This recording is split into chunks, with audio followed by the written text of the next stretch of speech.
Good morning, student. Now, today's video lecture here we discuss the TCP segment structure. Also, it is called as the TCP header format. ठीक है, इसको हम segment structure बोलते हैं या header format भी बोलते हैं TCP का. So, इसका जो TCP का जो डेटा यूनिट है, प्रोटोकॉल डेटा यूनिट वो सेगमेंट होता है. So that's why packet in TCP is called as segment, क्योंकि जो भी पैकेट होता है उसको हम सेगमेंट बोलते हैं TCP में, क्योंकि जब भी डेटा एप्लीकेशन लेयर से आता है तो उसको क्या करता है, नंबर ऑफ पार्ट्स में डिवाइड करता है. और द नंबर ऑफ बाइट्स जो होती है, the collection of bytes is nothing but the segment. ठीक है, एक सेगमेंट में नंबर ऑफ बाइट्स होती है, ठीक है, जिसका कलेक्शन होता है उसको हम सेगमेंट बोलते हैं. सो TCP IP में पैकेट को हम सेगमेंट बोलते हैं, क्योंकि वो ना कि कंप्लीट डेटा सेंड करते हुए वो उसको डिवाइड करता है नंबर ऑफ सेगमेंट में, और हर एक सेगमेंट में क्या होते हैं, कलेक्शन ऑफ बाइट्स होते हैं. ठीक है, और फिर वो सेगमेंट को क्या करता है, जहाँ की रिक्वेस्ट आई है उसको वहाँ पे वो या उसके बिलो लेयर को वो सेंड करता है. ठीक है. So, packet in TCP called as a segment. Segment consists of the data bytes to be sent and header that added. ठीक है, तो जब भी हम सेगमेंट क्रिएट करते हैं उसके ऊपर हम क्या करते हैं, हेडर को ऐड करते हैं. मतलब फर्स्ट सेगमेंट है तो उसके ऊपर हम TCP का हेडर लगाएंगे. ठीक है, देन सेकंड सेगमेंट रहेगी, उसके भी ऊपर हम क्या करते हैं, जैसे लेटर को हम एनवलप में डालते हैं उसी तरह से हमारा जो सेगमेंट यानी जो पैकेट होता है जिसको हम TCP में सेगमेंट बोलते हैं, उसके ऊपर भी हम क्या करते हैं, उसको भी हम एनवलप में डालते हैं, उसके ऊपर भी हम हेडर को ऐड करते हैं. सो ये जो हेडर ऐड करने का जो काम होता है वो भी TCP करता है. यानी जो भी डेटा आता है उसको सेगमेंट में डिवाइड करना एज वेल एज हेडर को ऐड करना. ठीक है. So here that can be perform by the particularly आपका TCP करता है. ठीक है. सो क्योंकि ये it plays a very important role. ठीक है, in network, in the communication system TCP plays a very important role. So he first of all segmenting the data and adds the header to that particular each and every segment. ठीक है. then the header of TCP segment can be range of 20 to 60 byte. इसकी जो range होती है वो कितनी होती है, 20 to 60 बाइट. जैसे मैंने बताया था कि आपका जो UDP की जो रेंज होती है, हेडर की रेंज वो कितनी होती थी आपकी, पर्टिकुलर 8 बाइट्स की. ठीक है. हाँ, UDP की जो हेडर रेंज थी it nothing but the fix थी, वो जो थी आपकी पर्टिकुलर 8 बाइट्स की थी. ठीक है, लेकिन आपकी यह जो TCP की जो हेडर बाइट्स होती है या हेडर की जो रेंज होती है वो 20 to 60 बाइट्स होती है. अगर आप यहाँ पे option field 40 bytes or option. ठीक है, if there are no option the header is 20 bytes. ठीक है, सो अगर आप यहाँ पे ऑप्शन फील्ड यूज़ करते हो तो आपका जो हेडर की लेंथ होगी वो 60 बाइट की होगी. लेकिन अगर आप ऑप्शन फील्ड यानी एक्स्ट्रा डेटा सेंड करना, ठीक है, अगर आप ऑप्शन फील्ड नहीं यूज़ करते हो तो आपकी हेडर की लेंथ कितनी रहेगी, 20 बाइट. सो इसमें 20 to 60 बाइट्स के बीच में आपकी हेडर की लेंथ होती है, जो कि UDP में फिक्स होती है 8 बाइट्स की. ठीक है, तो आप देख सकते हो कि TCP का हेडर कितना बड़ा होता है as compared to UDP, because इसमें फंक्शनलिटी भी उतनी, इसका वर्क भी बहुत ज़्यादा होता है. ठीक है. देन सो डेटा तो एक्चुअल जो डेटा है वो तो इज़ नथिंग बट इन्फॉर्मेशन, वो तो एक्चुअल जितना है उतना ही रहेगा. ठीक है, लेकिन हमारे यहाँ पे मेन होता है हेडर. हेडर यानी एनवलप, लेटर को जिस एनवलप में रखते हैं वो एनवलप यानी हमारा होता है यहाँ पे हेडर. ठीक है, जो 20 to 60 बाइट्स का होता है. अगर आप ऑप्शन फील्ड यूज़ करोगे तो 60 बाइट का रहेगा, अगर आप नहीं यूज़ करते तो वो रहेगा आपका 20 बाइट्स का.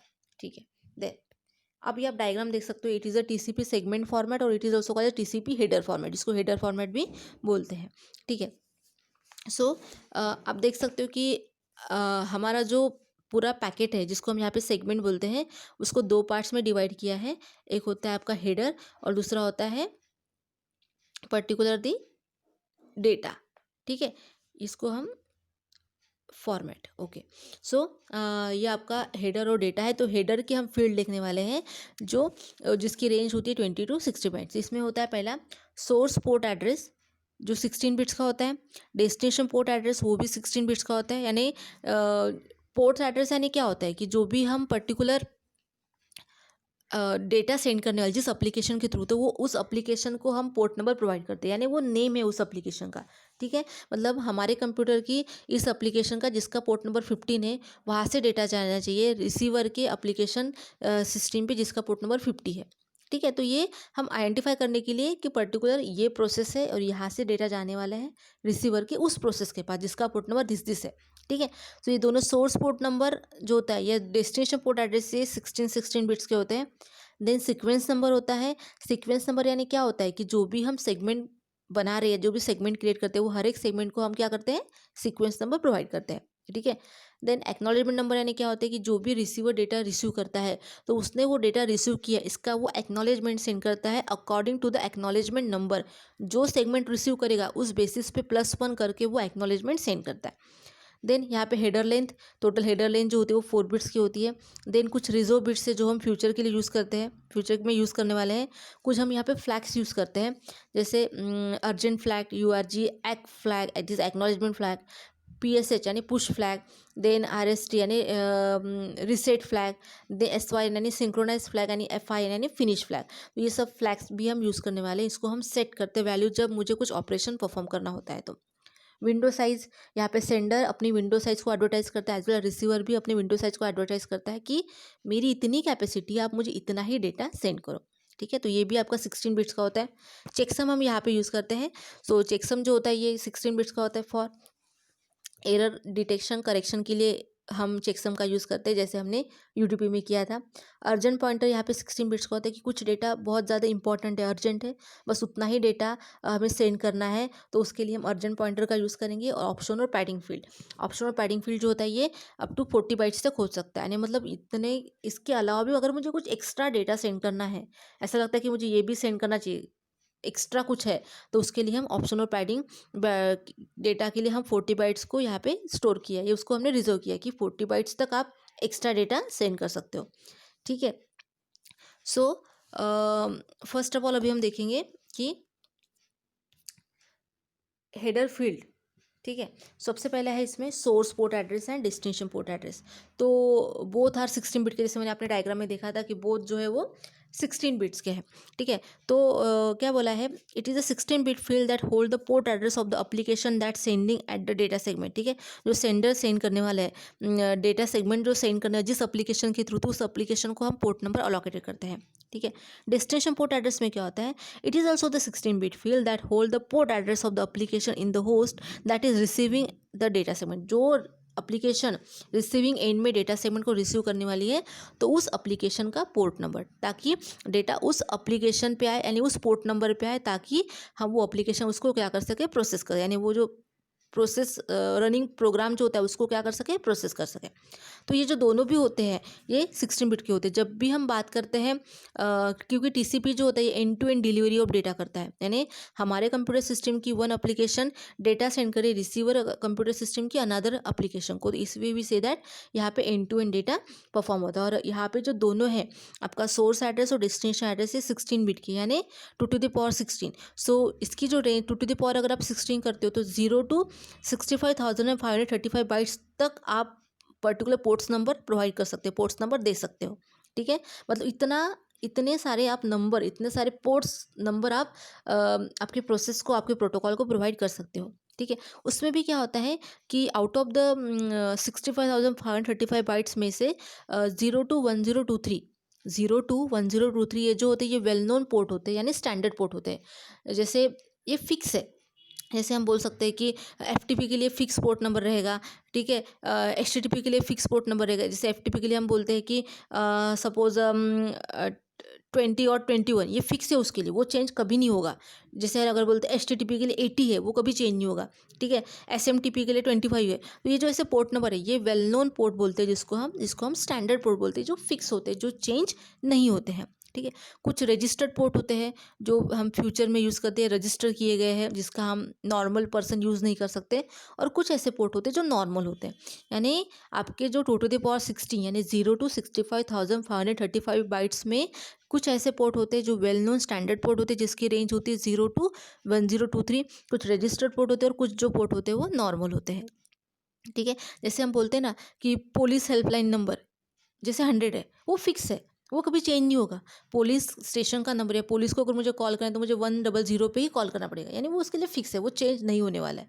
वैसे एम्बुलेंस का होता है। तो इस तरह से कुछ स्टैंडर्ड प्रोटोकॉल पोर्ट नंबर होते हैं पर्टिकुलर उस एप्लीकेशन के लिए, उस पर्टिकुलर प्रोटोकॉल के लिए, जो चेंज नहीं होते हैं। जैसे मैंने अभी बताया HTTP, FTP, SMTP, DNS, ऐसे बहुत सारे प्रोटोकॉल है जिसको हमने फिक्स एक वेल नोन स्टैंडर्ड प्रोटोकॉल और ऑर्गेनाइज मतलब उसके ऊपर हमने अलोकेटेड किया है, फिक्स करके रखा है। ठीक है, सो रजिस्टर पोर्ट नंबर यानी क्या होता है कि अगर मैंने अपने कंप्यूटर सिस्टम में, रजिस्टर पोर्ट नंबर का मतलब क्या होता है कि देखो, अगर मैंने अपने कंप्यूटर सिस्टम में सपोज ब्राउज़र ओपन किया, फॉर एग्जांपल अगर मैंने फायरफॉक्स ओपन किया या वी कैन से अगर मैंने गूगल ओपन किया है, तो मेरा ऑपरेटिंग सिस्टम क्या करेगा, मुझे एक पोर्ट नंबर देगा। ठीक है, तो वो जो पोर्ट नंबर देगा तो वो वेल नोन पोर्ट नंबर नहीं होगा, तो वो एक नॉर्मल पोर्ट नंबर, क्योंकि मेरे कंप्यूटर के ऑपरेटिंग सिस्टम ने मुझे पोर्ट दिया है ना, तो वो तो एक नॉर्मल पोर्ट नंबर रहेगा।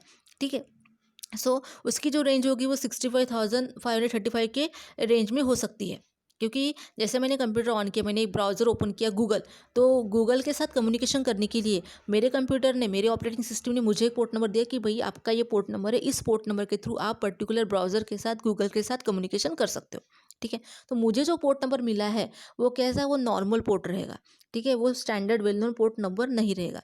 ठीक है, अब नाउ क्या होगा, मेरी कंप्यूटर सिस्टम ने एक रिक्वेस्ट सेंड कर दी सपोज गूगल के थ्रू किसी सर्वर को।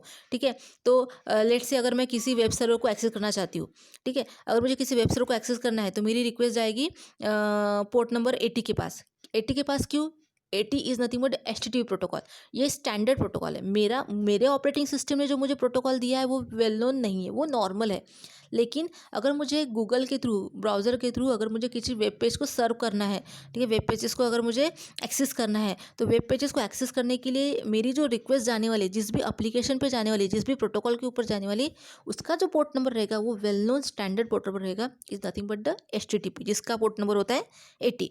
ठीक है, क्योंकि HTTP प्रोटोकॉल ही ऐसा होता है कि जो वेब पेजेस ट्रांसफ़र करने का काम करता है। वेब पेजेस के लिए हम HTTP प्रोटोकॉल का यूज़ करते हैं। यानी मेरा पोर्ट नंबर जो था वो नॉर्मल था। मेरे पोर्ट नंबर के एप्लीकेशन के थ्रू एक रिक्वेस्ट गई वेब सर्वर के पास, और वेब सर्वर की वो रिक्वेस्ट कहाँ पे गई, मतलब वो रिक्वेस्ट वेब सर्वर के पास गई, मतलब कहाँ पे गई, वो पोर्ट नंबर 80 के पास गई, यानी HTTP प्रोटोकॉल के पास गई। क्योंकि HTTP प्रोटोकॉल जो होता है वो क्या करता है, पर्टिकुलर आपके डेटा जो होता है, मतलब आपका जो रिक्वेस्ट है उसको वो वेब पेजेस की, अगर आपने एक्सेस करने की रिक्वेस्ट की है तो वो वेब पेजेस को हैंडल करने का काम कौन करता है, पर्टिकुलर आपका ये करता है, HTTP प्रोटोकॉल करता है। ठीक है, सो मैंने अब अपनी कंप्यूटर सिस्टम ऑन किया और ब्राउज़र ओपन किया, तो OS ने मुझे एक पोर्ट नंबर दिया है। ठीक है, सो अब मेरे सपोज़ मेरा पोर्ट नंबर है 500 है सपोज़। ठीक है, तो वो एक्सेस करेंगे पर्टिकुलर, तो मेरी रिक्वेस्ट जो है, मतलब मैंने बोला कि मुझे वेब पेजेस को एक्सेस करना, तो मेरी रिक्वेस्ट किस पे पास जाएगी,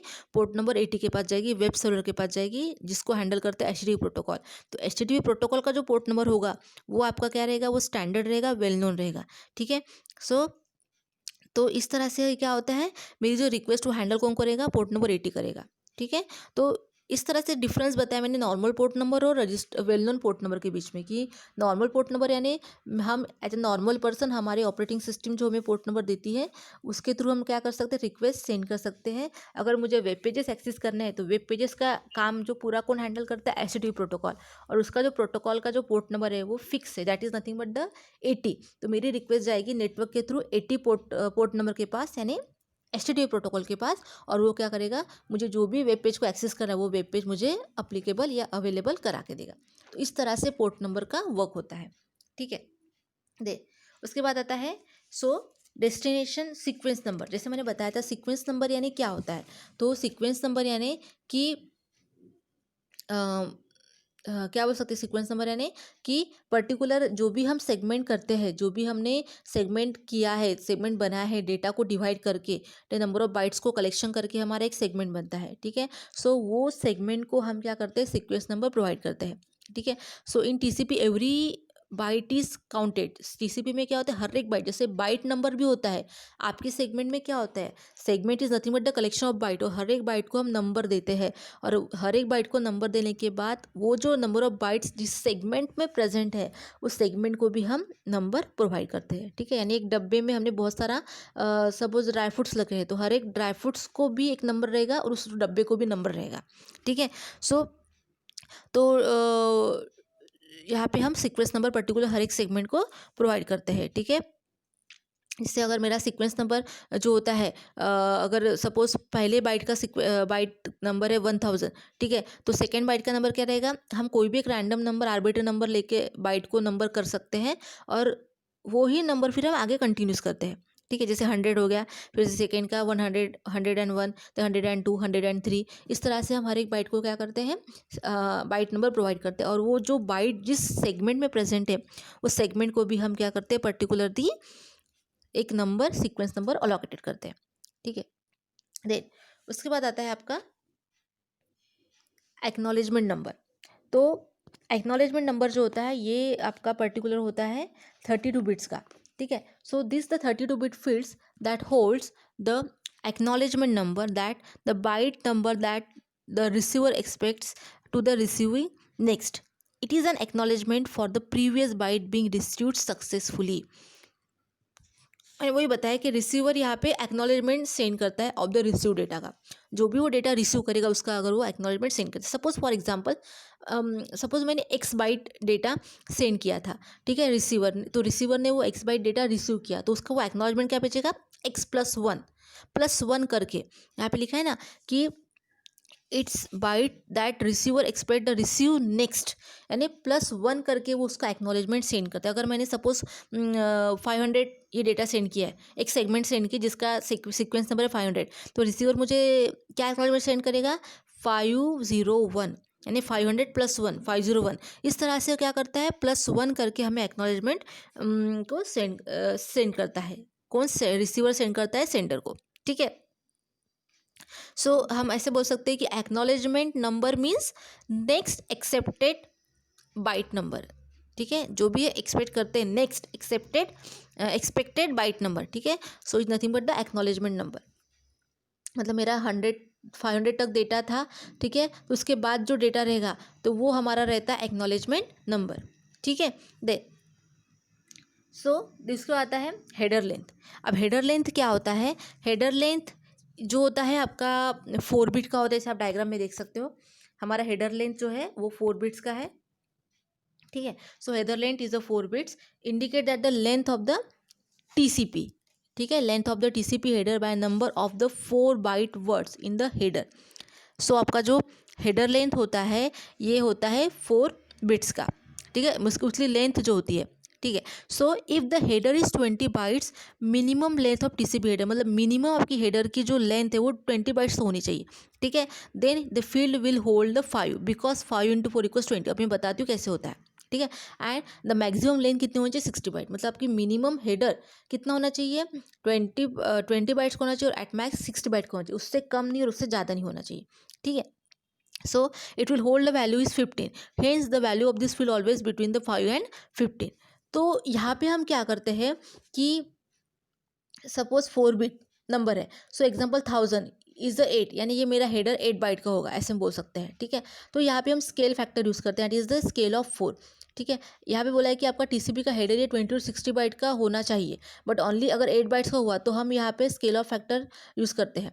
तो अगर मेरा हेडर का साइज का मिनिमम 20 और मैक्सिमम 60 बाइट होना ही चाहिए, लेकिन मेरा हेडर की लेंथ अगर सपोज फॉर एग्जांपल 8 बाइट्स की है, तो हमें यहाँ पे क्या करना पड़ेगा, स्केल फैक्टर का यूज़ करना पड़ेगा, इज अ स्केल ऑफ 4। ठीक है, सो अगर हम स्केल ऑफ 4 यूज़ करते हैं, स्केल ऑफ 4 यानी क्या होता है, मल्टीप्लीकेशन ऑफ द 4। जैसे आपने यहाँ पे देखा होगा 5 × 4 15 × 4, that is the scale of 4, यानी मल्टीप्लीकेशन कर दो 4 के साथ, जो भी आपका हेडर का लेंथ रहेगा उसको मल्टीप्लाई कर दो 4 के साथ। ठीक है, सो अगर मेरी हेडर लेंथ अगर सपोज 4 बिट है, ठीक है, 4 बिट अगर मेरी हेडर लेंथ है, तो अगर उसको हम 4 बिट यानी कितना, 1010।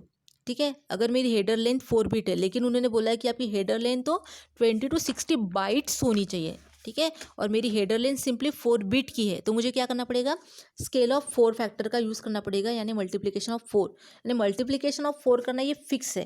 ठीक है, तो मुझे क्या करना पड़ेगा, मेरा जो 4 बिट है उसको मल्टीप्लाई करना पड़ेगा 4 के साथ, तो क्या मिलेगा, 4 × 4। ठीक है, सॉरी 5 इंटू अगर मेरा हेडर लेंथ अगर 5 बिट्स का है, तो मुझे क्या करना पड़ेगा, 5 × 4, यानी हो जाएगा आपका 20। ठीक है, मतलब आपकी हेडर लेंथ अगर कम आ रही है तो आपको क्या करना पड़ेगा, स्केल फैक्टर 4 का यूज़ करना पड़ेगा, जिसके थ्रू आपको मल्टीप्लिकेशन परफॉर्म करना पड़ेगा। ठीक है, so this nothing but the header length. ठीक है, कि आपका जो भी हेडर होगी उसको आप मल्टीप्लाई कर दो 4 के साथ। अगर मेरी 4 बिट की अगर हेडर लेंथ है तो उसको हम अगर 4 के साथ मल्टीप्लाई करेंगे, 4 बिट यानी अगर हम बाइनरी में लिखते हैं तो कैसे होगा, 1010, यानी होता है 4 बिट यानी पर्टिकुलर दी उसका अगर हम लेते हैं तो वो हो जाएगा आपका 5 1010 यानी क्या होता है 5 into 4 is nothing but the 5 and 5 into 4 is nothing but the 20। ठीक है, अगर हम हेडर लेंथ लेते हैं 15, ठीक है, अगर मेरी 15 बिट्स की अगर हेडर लेंथ है, ठीक है, सो मतलब मुझे 20 बिट्स या 20 बाइट्स या 60 बाइट्स आना चाहिए मेरी हेडर लेंथ, उससे कम नहीं आना चाहिए। तो अगर आपकी हेडर लेंथ अगर कम है तो हमें क्या करना पड़ेगा, उसमें मल्टीप्लिकेशन ऑफ 4 करना पड़ेगा। अगर सब if the header is 20 bytes है तो अगर हेडर मुझे 20 बाइट्स चाहिए मिनिमम, तो मुझे क्या करना पड़ेगा 5 इंटू 4 करना पड़ेगा, ताकि मेरी हेडर लेंथ हो जाएगी मिनिमम, यानी दिस फील्ड विल होल्ड 5। आपको 5 बिट होल्ड करने पड़ेंगे। ठीक है, आपको 5 बिट्स होल्ड करने पड़ेंगे, यानी कितने 1010। अगर आपको हेडर लेंथ 60 चाहिए so it will hold the value 15, तो आपको कितने बिट्स होल्ड करने पड़ेंगे 15, यानी 1111 बाइनरी में। ठीक है, तो तब भी आपको क्या मिलेगा 60 बाइट्स का हेडर मिलेगा। सो ये कम्युनिकेशन बाय स्केल फैक्टर 4 से हो रहा है। सो जो भी बिट्स होगी उतने उससे हमें 4 से मल्टीप्लिकेशन करना पड़ता है। ठीक है, अगर मेरे पास 8 बिट्स है तो अगर 8 इंटू 4 करते तो कितना होता है 32 हो जाता है, 32 बाइट्स का हो जाएगा। तो मुझे 32 बाइट्स का नहीं चाहिए, मुझे तो 60 बाइट्स का चाहिए। ठीक है, सो मिनिमम 20, हाँ मतलब 32 है तो चलेगा वैसे, ठीक है, लेकिन मिनिमम कितना होना चाहिए 20 to 60 बाइट्स होना चाहिए, मिनिमम 20 और मैक्सिमम 60 बाइट्स का होना चाहिए। अगर मैं सिंपली अगर 4 यूज़ करती हूँ, 4 इंटू 4 करती हूँ तो कितना हो रहा है 16, बट मुझे तो 20 बाइट्स चाहिए ना, तो ये वैलिड नहीं रहेगा। ठीक है, तो आपको क्या करना है, जो भी आपकी हेडर लेंथ रहेगी उसको आपको क्या करना है मल्टीप्लिकेशन ऑफ 4 परफॉर्म करना पड़ेगा, ताकि आपकी हेडर लेंथ जो मिनिमम 20 बाइट्स होनी चाहिए और मैक्सिमम 60 बाइट्स होनी चाहिए। ठीक है, सो ये जो हेडर लेंथ फील्ड होती है 4 बिट फील्ड होती है that indicate the length of the TCP header, जो आपके हेडर की लेंथ को डिफाइन करती है। ठीक है, देन सो उसके बाद जो नेक्स्ट है रिजर्व, तो reserve this is a 6 bit field and it reserve for the future, ये हमने फ्यूचर के लिए रिजर्व किया है। सो इसमें जो बाकी के जो फील्ड्स है इस सेगमेंट स्ट्रक्चर में हेडर डेटाग्राम फॉर्मेट में हम ये नेक्स्ट वीडियो लेक्चर में देखेंगे, क्योंकि अगर मैं ये अभी कंटिन्यू करती हूँ तो आप ये जो वीडियो बहुत बड़ा बन जाएगा। ठीक है, सो इसलिए अभी हम जो बाकी के जो बिट्स है जैसे फ्लैग्स हो गया, window size, checksum, urgent pointer and option, तो ये जो फील्ड है ये सारी फील्ड हम नेक्स्ट वीडियो लेक्चर में देखेंगे। तो यहाँ पे हम स्टॉप करते हैं। ठीक है, यहाँ पे हमने देखा particularly source port address, destination port address, then sequence number, acknowledgement number, header length, ठीक है, और रिजर्व बिट। ठीक है, so this is the only 50% done completed of the header format of the TCP और segment structure of the TCP, और जो remaining field है वो हम नेक्स्ट वीडियो लेक्चर में देखेंगे। तो I hope you understand this only field. Thank you.